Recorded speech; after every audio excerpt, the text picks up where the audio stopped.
السلام علیکم. آپ لوگوں سے درخواست ہے کہ اس ویڈیو کو لائک کیجیے اور شیئر کیجیے. اگر آپ نے ابھی تک اس چینل کو سبسکرائب نہیں کیا ہے تو اسے سبسکرائب کیجیے اور بیل آئیکن دبائیے تاکہ ہماری نیو ویڈیو کی نوٹیفیکیشن آئے. شکریہ.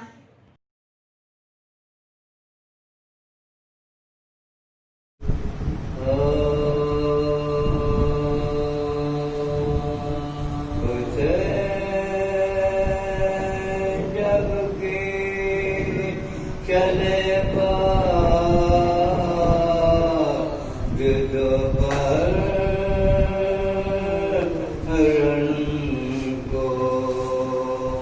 اچھے جب کی چلے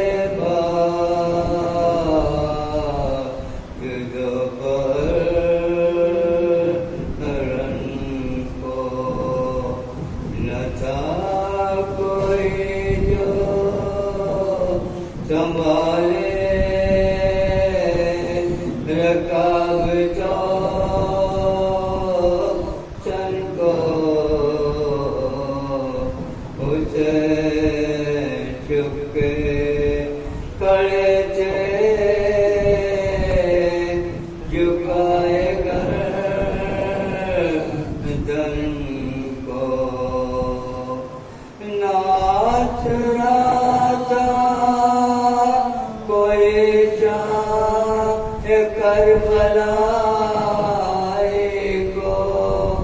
وقت بہن نے کیا تھا سوار بھائی کو اسے جب چلے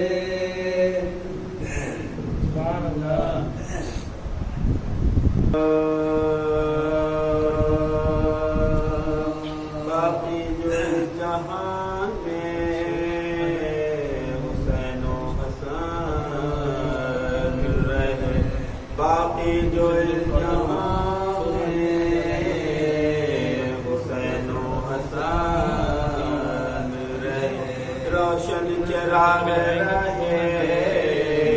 گزر پنجتن رہے جب تک رہے اسیرے جفا مہان رہے یعنی وطن میں رہ کے غریب الوطن رہے موقع تھا گفتگو کا محل تھا نبات کا بدلا ہوا تھا ڈھنگ جو اس کائنات کا باقی جو اس جہاں میں حسین و حسن رہے رنج و غم بلا میں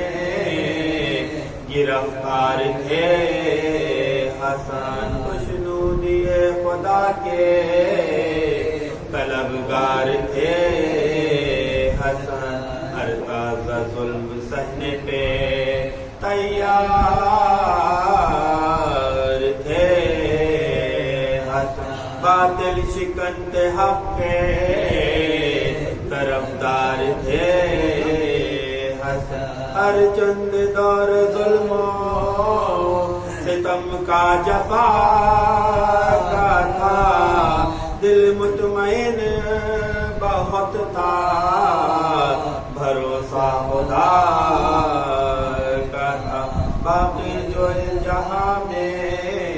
حسین و حسن رہے شب میں تھی پانی پینے کی عادت امام کی رکھتے تھے سب جو دل میں عداوت امام کی ہر دم کھٹکتی رہتی تھی عظمت امام کی بائے کسی کو بھی نہ شرافت امام کی سب نے بدی کو قلب میں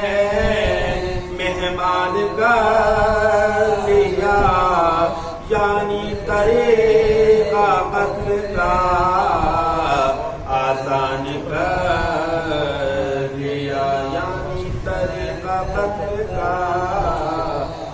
آسان کر دیا ہے ارادہ زیادہ کا سمجھا امام نے ایک بار آسمان کو دیکھا امام نے اس سے قریب موت کو پایا امام نے تکیے پہ سر یہ سوچ کے رکھا امام نے شکر خدا کی موت کا پیغام آ گیا بابا سے ماں سے ملنے کا ہنگام آ گیا بابا سے ماں سے ملنے کا ہنگام آ گیا اس رات کو بھی نیند کا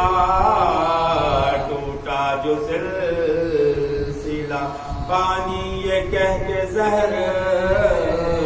ملایا ہوا پیا ان زندگی کے ختم ہے نزدیک ہے قضا بائے حسین تیرا محافظ ہے خدا بسمل جو اضطراب کی حالت سے ہو گئے ٹکڑے جگر کے زہر کی شدت سے ہو گئے ٹکڑے جگر کے زہر کی شدت سے ہو گئے پونے جگر سے تشت جو ایک بار بھر گیا کل جسم سبز ہو گیا چہرہ اتر گیا لختے جگر جو تشت کو خون میں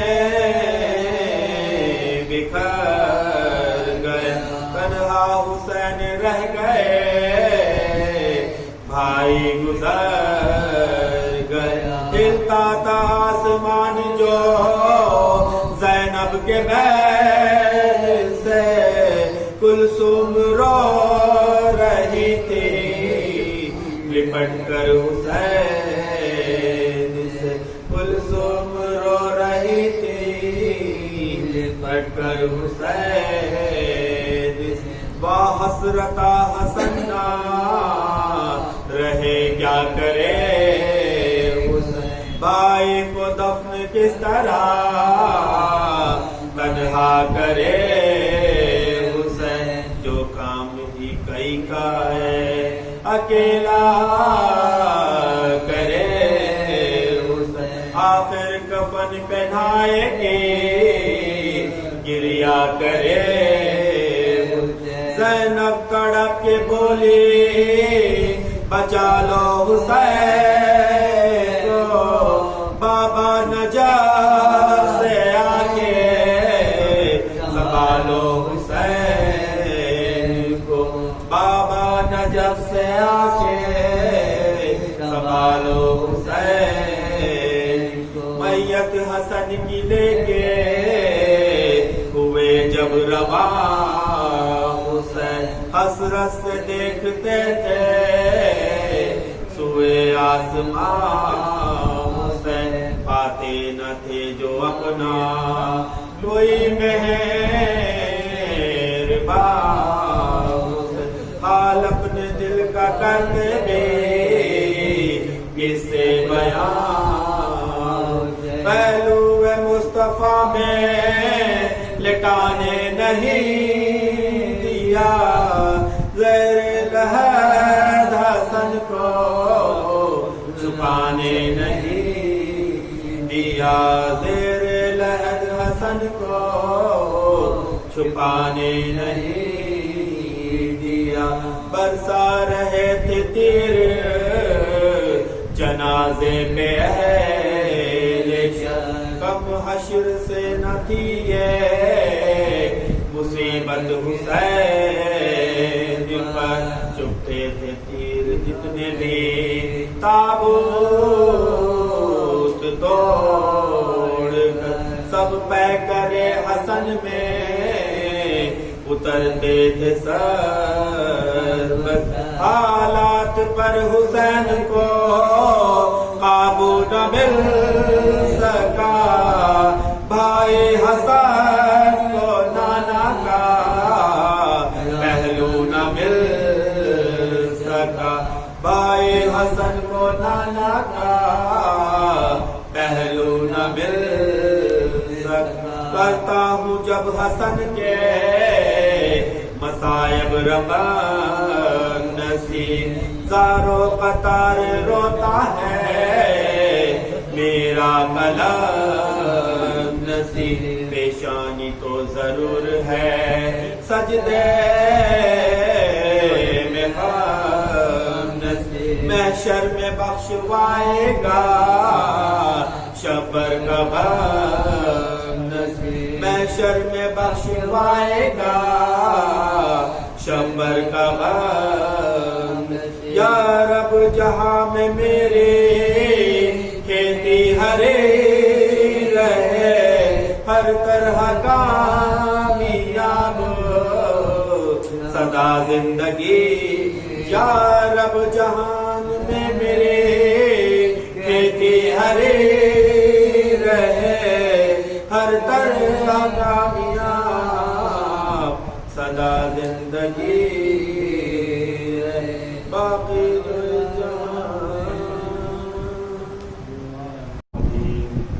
بسم اللہ الرحمن الرحیم الحمد للہ رب العالمین والصلاة والسلام علی اشرف الانبیاء والمرسلین سیدنا و مولانا بالقاسم محمد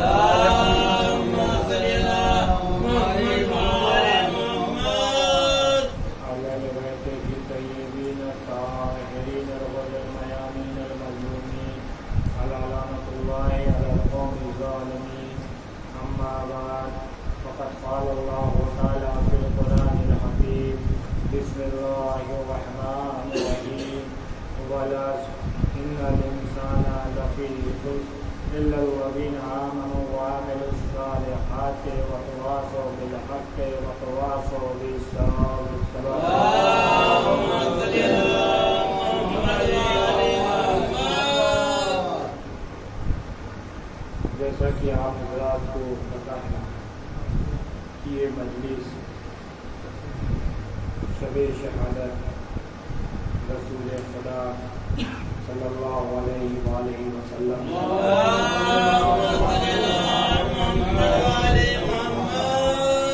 اور ہمارے آپ کے دوسرے امام حضرت امام حسن علیہ السلام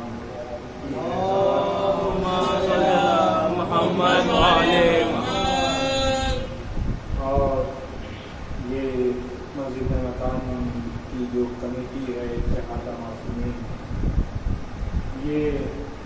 ہر امام یا ہر معصومین کی ولادت پہ محفل اور شہادت پہ مجلس برپا کرتی ہے اسی سلسلے کی یہ مجلس ہے اور امام رسول خدا جو پہلے معصوم جن کی آج شہادت ہے آپ کی ولادت ایک عام الفیل میں ہوئی تھی. عام الفیل تو بچے ہیں نہیں بڑے تقریباً سب جانتے ہیں کہ عام الفیل یعنی ہاتھیوں والا سال اور واقعہ سب کو پتہ ہوگا سب قرآن پڑھے ہیں اور قرآن کا ترجمے سے بھی واقف ہے مسلسل سنتے ہیں آپ حضرات کہ یہ ابرہا کا لشکر جب کعبے کو آنے کے لیے آیا تو رسول خدا کے دادا یعنی عبد المطلب جو اس وقت متولی تھے وہ ان کو بلایا وہ پہنچے ابرہا کے پاس اور جب ابرہا نے دیکھا کہ عبد المطلب آ رہے ہیں تو اس نے سوچا کہ یہ